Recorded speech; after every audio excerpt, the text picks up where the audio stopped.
Chapter 2. Sean and I ended up walking to Uncle Jim's lighthouse. The whole village was only 2 blocks long. A small, open-air market stood at the end. Then the land sloped slowly down, covered in tall green reeds. The reeds swayed one way, then the other, blown by the gusting bursts of wind off the ocean. We could see the tall gray lighthouse perched on a low, rocky cliff at the edge of the ocean. White-capped waves splashed against the shore from the shimmering blue-green waters. Dragging our heavy suitcases at our sides, we followed a narrow, sandy path that curved gently through the field of tall reeds. Insects buzzed in the reeds, and I saw 2 dark eyes that turned out to belong to a rabbit peering at us. Sean didn't talk for a long time. He appeared lost in thought. Finally, he stepped beside me on the path. "You don't think that waitress was serious, do you, Violet?" "Of course not," I replied. Mom and Dad said that Uncle Jim is a little strange because he's lived alone for so long. They said he's absent-minded and weird about some things. But remember, they said he is a lot of fun. Sean nodded. "Yeah, I remember. They said he had a million good stories." "And they didn't say he's evil," I said, jumping over a small pile of stones in the sand. "They would never have sent us here if he was evil or hiding something evil in his lighthouse." "Of course not," Sean murmured. The sun was beginning to burn the back of my neck. I set down my suitcase and rubbed my neck with one hand. Then I swept my light brown hair off my perspiring forehead with both hands.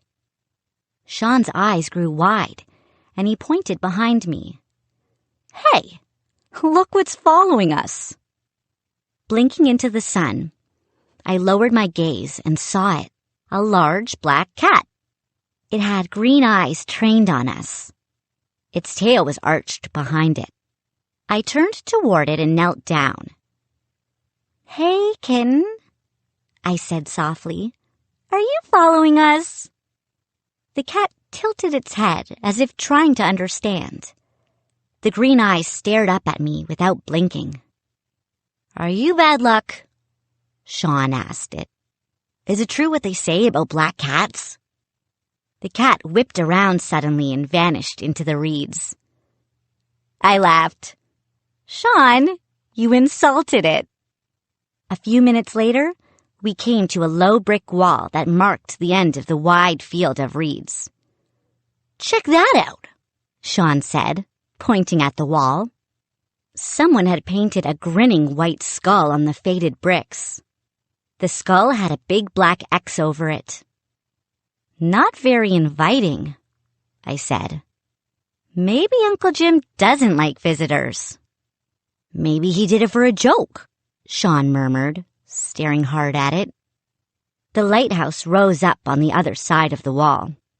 As we came near, I could see that jagged cracks ran from top to bottom on the sides, and the paint was peeling everywhere. A gray shingled house stood a few yards from the lighthouse. The shutters were drawn. A triangle-shaped flag fluttered on a low flagpole in front of the house. The flag was red, with a black ship's anchor in its center. I gazed at the white-capped waves crashing against the shore just beyond the house.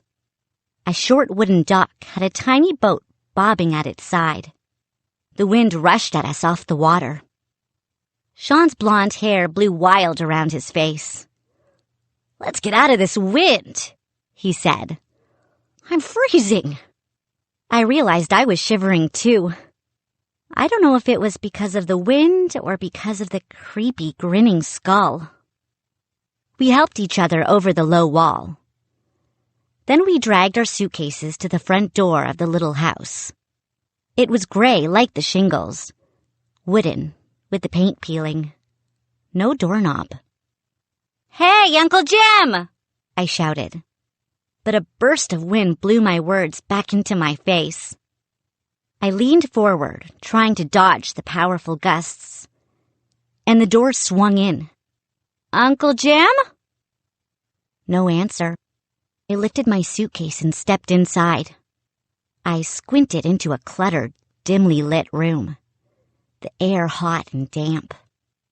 Sean followed me in, and before I could push the door closed, I saw a flurry of motion on the floor.